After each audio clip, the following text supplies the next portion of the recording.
बड़ी सी नदी के किनारे बसे गरीब घर में आज नई बहू निशा का गृह प्रवेश हो रहा है। नदी के पास बसे घर के बाहर वो दरवाजे पर खड़ी है और वो नदी और अपने ससुराल को देखकर मुंह बना रही है। पापा ने मुझे ये बात तो बता दी कि नदी के पास मेरा ससुराल है, पर ये नहीं बताया कि मेरा ससुराल झोपड़पट्टी का बना है। बहू, अपने सीधे पैर से पहले कलश गिराकर गृह प्रवेश करो। निशा अपना गरीब ससुराल देखकर मुंह बना रही होती है और अपनी सास के कहने पर जैसे ही कलश को गिराने लगती है कि तभी नदी से एक बड़ी सी लहर आती है जिसमें निशा और निखिल दोनों पूरी तरह से गीले हो जाते हैं। साथ ही कलश में भी पानी बह जाता है।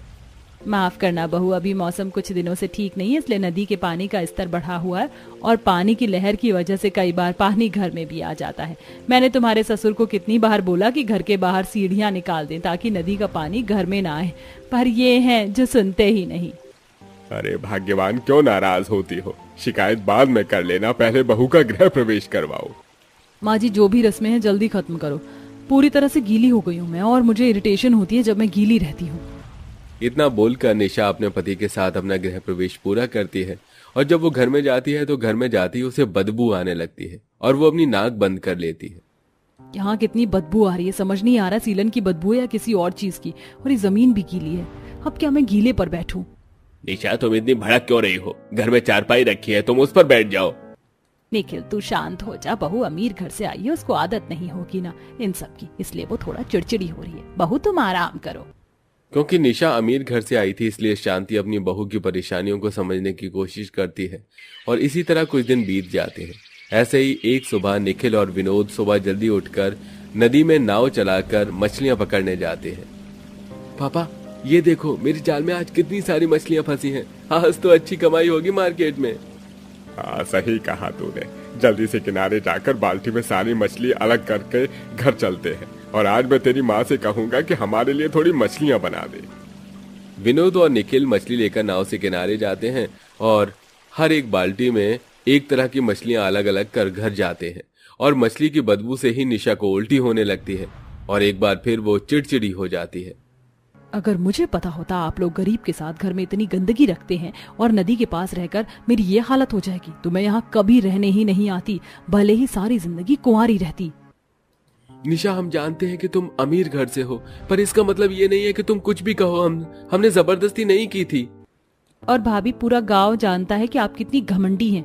आपकी कहीं शादी नहीं हो रही थी क्योंकि आपको लोगों में कमियां निकालने की आदत है, इसलिए मजबूरन आपको मेरे भैया से शादी करनी पड़ी। अरे बस कर काजल, तुझे कितनी बार मैंने बोला है अपनों से बड़ों से तमीज से बात करते हैं। एक बार फिर शांति बात को संभाल लेती है और निशा मुंह बनाकर बैठ जाती है। समय यूं ही गुजरता है और एक दिन निशा के मायके से बुलावा आता है। निशा, तुम तो जानती हो ना कि यहाँ कोई रोड नहीं है, हमें नदी पार करके ही तुम्हारे मायके जाना होगा, इसलिए तुम थोड़ी जल्दी से तैयार हो जाओ। हाँ, बस 10 मिनट दो। वैसे भी मायके जाऊंगी तो कम से कम इस झोपड़पट्टी से तो कुछ दिन दूर रहने को मिलेगा। अब तो गर्मी भी लग रही है खड़े खड़े। इतना बोलकर निशा तैयार होती है और निशा निखिल के साथ नदी किनारे जाती है जहां वो दोनों नाव के आने का इंतजार करते हैं। और कितना टाइम लगेगा इस नाव वाले को आने में? निशा, वो नाव ट्रेन बस गाड़ी नहीं है जो 5 मिनट में आ जाएगी। देखो आ रहा है नाव वाला, 10 मिनट और रुक जाओ। एक तो वैसे भी मौसम इतना खराब है, ऊपर से इस नाव वाले को भी इतना टाइम लग रहा है। तेज हवा और आंधी चल रही थी जिस वजह से निशा का गुस्सा बढ़ता ही जा रहा था। कुछ ही देर में नाव वाला आता है और निशा निखिल के साथ नाव में बैठ जाती। जैसे ही नाव चलती है, तेज आंधी तूफान चलने की वजह से पानी में लहरें उठती हैं जिस वजह से उसकी नाव हिलने लगती है और निशा डर जाती है। पता नहीं कहाँ आकर फंस गई, यहाँ रहना खतरे से खाली नहीं लगता। चिंता मत करो, तुम्हें कुछ नहीं होगा। कुछ ही देर में निशा निखिल के साथ नाव में नदी के दूसरे किनारे अपने मायके पहुंचती है जहां वो 2 दिन रहती है और एक बार फिर नाव में बैठकर अपने ससुराल वापस आ जाती है। और जैसे ही नाव से उतरकर अपने घर की तरफ जाती है तो वो देखती है कि पूरा रास्ता गीला है। यहाँ तो पूरा गीला है, पानी भरा हुआ है। मैंने कभी भी गंदी जगह पर पैर नहीं रखा और अब मुझे ससुराल की वजह से ऐसे रास्ते से होकर जाना पड़ रहा है। घर के बाहर गीला कीचड़ देखकर निशा और मुंह बनाती है और घर में जाती है। इसी तरह कुछ दिन बीत जाते हैं और एक रात पूरा परिवार जमीन पर सो रहा होता है क्योंकि घर अंदर से भी गीला था, इसलिए जमीन ज्यादा ठंडी थी और अब निशा को रात में ठंड लगने लगती है और तेज बुखार चढ़ जाता है। काजल अपनी भाभी के बगल में सो रही थी। वो जैसे ही करवट लेती है उसका हाथ निशा के ऊपर जाता है और काजल की आंखें खुल जाती हैं। माँ उठो, भाभी की तबीयत खराब है, भाभी बुखार से तड़प रही हैं, देखो वो कैसे कांप रही हैं। बहू क्या हुआ तुझे, तेरी तबीयत खराब थी तो तूने हमें बताया क्यों नहीं? क्या बताती माँ जी, आप लोगों को यहाँ सब कुछ कितना दूर है। मुझे लगा मैं ठीक हो जाऊंगी पर मेरा बुखार तो बढ़ गया। बहू तुम फिक्र मत करो, कुछ नहीं होगा। निखिल तू अभी बहू को डॉक्टर के पास ले जा, मैं नाव वाले को बुला कर लाता हूँ। विनोद जल्दी से बाहर जाता है और नाव वाले को बुलाता है। निखिल चादर लेकर निशा को उड़ा देता है और नाव में बैठकर दवाई लेने जाता है। कुछ देर में निशा दवाई लेकर नाव से ही घर वापस आती है और इस बार उसे रात का नजारा काफी अच्छा लगता है। कितना अच्छा नजारा है, अब तो बुखार भी कम लग रहा है मुझे। आज से पहले मुझे ये नींद इतनी अच्छी नहीं लगी। चलो तुम्हें कुछ तो लगा। अच्छा, सुबह जल्दी उठकर देखना, जब मैं और पापा मछली पकड़ने के लिए नदी में आते हैं उस समय का नजारा तुम्हें और भी अच्छा लगेगा। निशा और निखिल घर पहुंचते हैं। घर जाकर निशा दवाई खाकर आराम करती है। इसी तरह 2 दिन बीत जाते हैं और विनोद अपनी बहू की तबीयत खराब देख घर के बाहर 3 सीढ़ियां बनवा लेता है जिसमें नदी का पानी अब घर में नहीं आता। और क्योंकि अब घर सूखा रहता है इसलिए गर्मी और धूप की वजह से घर गर्म हो जाता है। कितनी गर्मी लग रही है, 2 दिन से पहले तो इतनी गर्मी नहीं लगती थी और ये जमीन ठंडी से गर्म कैसे हो गई? मुझसे तो बैठा ही नहीं जा रहा। इससे तो अच्छा पहले था, नदी का पानी घर में आता था तो जमीन तो ठंडी रहती थी और ना ही इतनी गर्मी लगती थी। भाभी ये आप कह रही हो जिसे गीलेपन से प्रॉब्लम थी? हाँ मैं कह रही हूँ, क्योंकि अब मुझे आदत हो चुकी है और मुझे ये गर्म जमीन पसंद नहीं आ रही। कुछ करो ताकि मैं गर्मी बर्दाश्त कर सकूं। अपनी भाभी के कहने पर काजल बाहर से थोड़ा सा मिट्टी और पानी लेकर आती है और पूरा घर लीप लेती है जिससे जमीन फिर से ठंडी हो जाती है।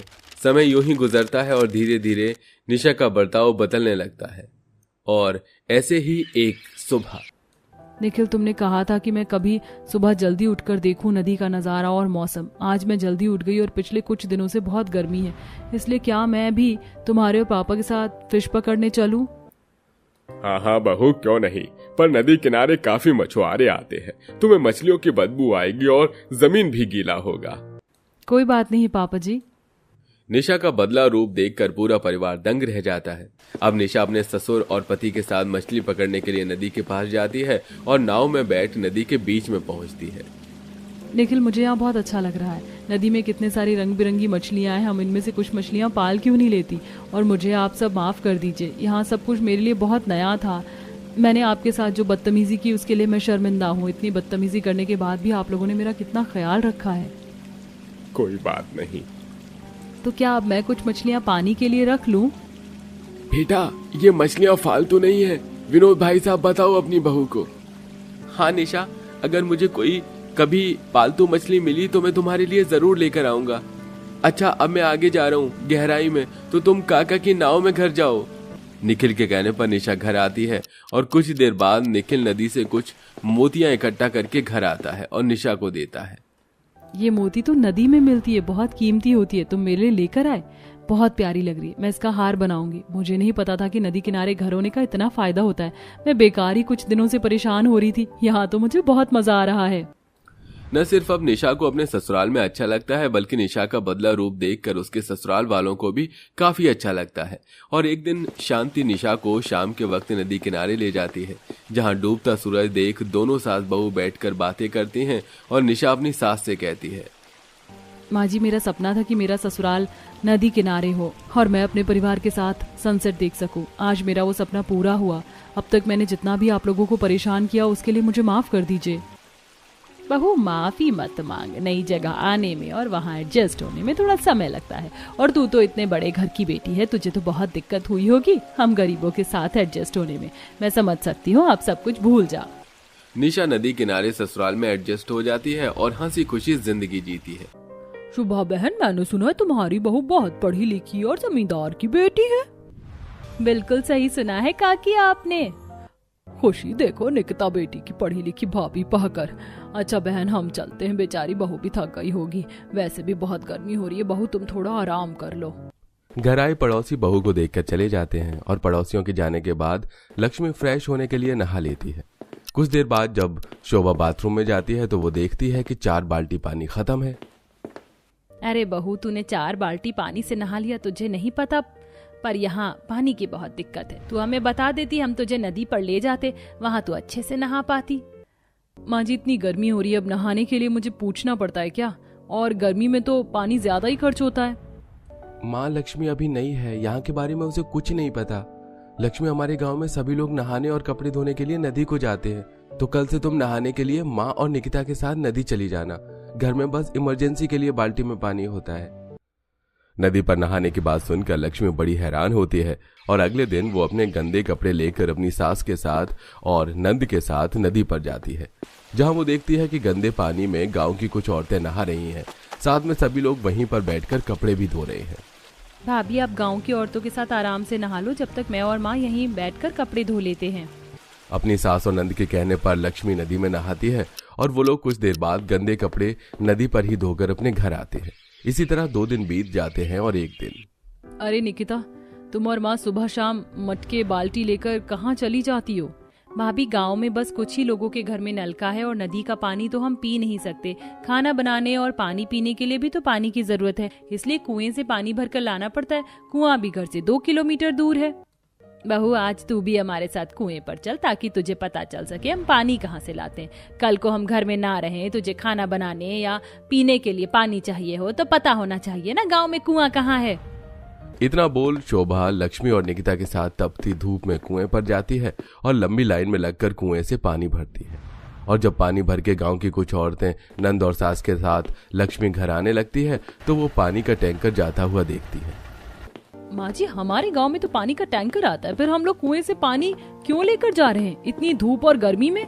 अरे बहू, ये पानी का टैंकर तो सरपंच के घर जा रहा है, बस उसी के घर आता पानी का टैंकर।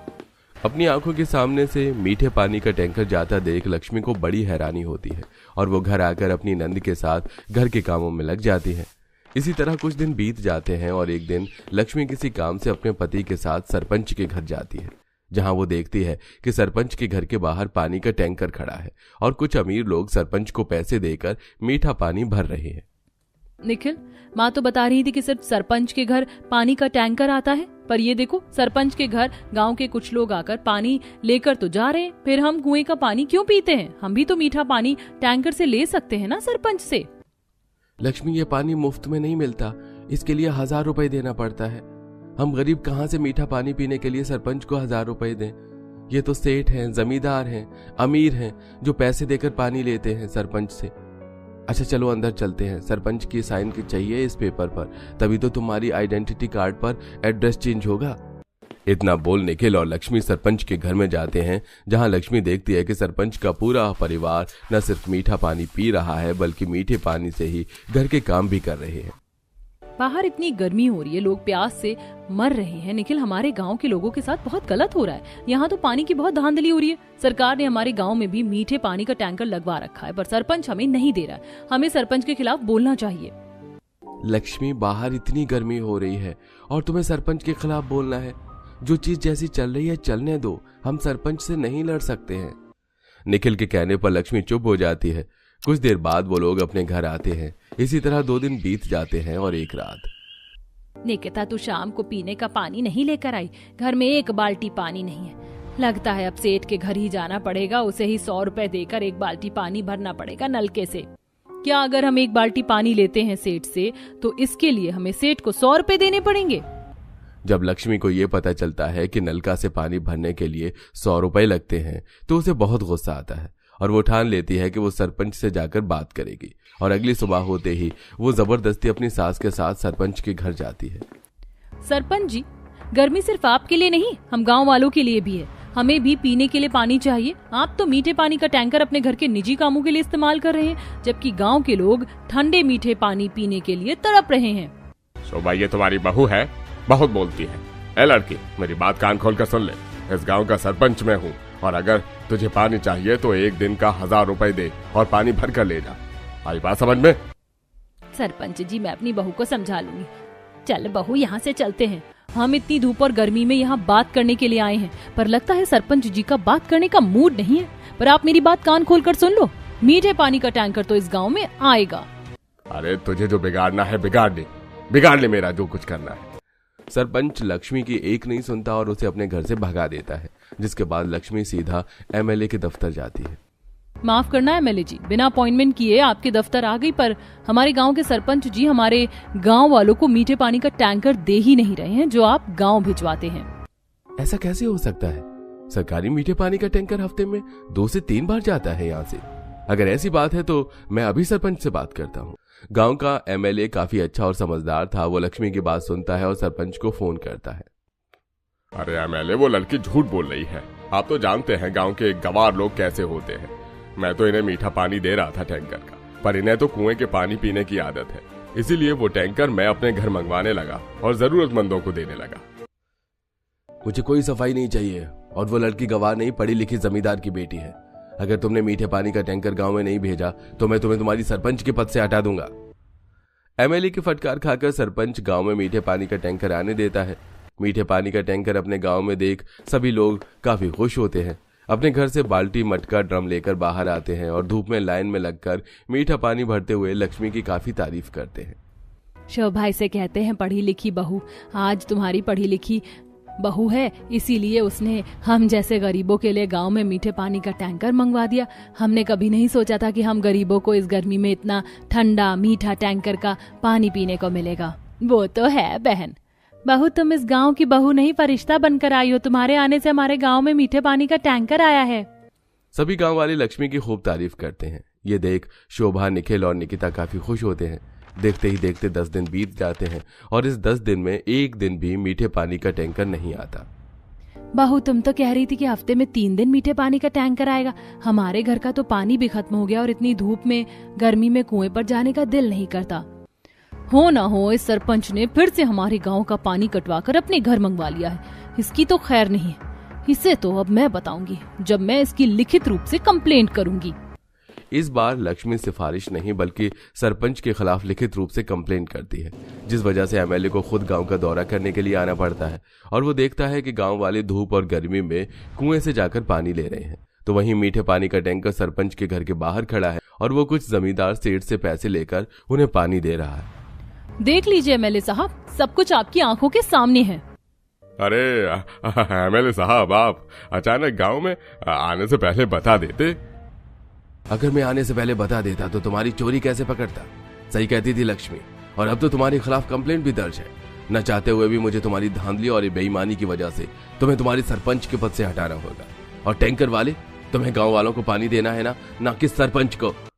एमएलए की डांट खाकर टैंकर वाला गांव में जाता है और मीठे पानी का टैंकर देख एक बार फिर सभी लोग काफी खुश होते हैं और बिना धूप गर्मी की परवाह करे फिर से टैंकर पर पानी भरने लगते हैं।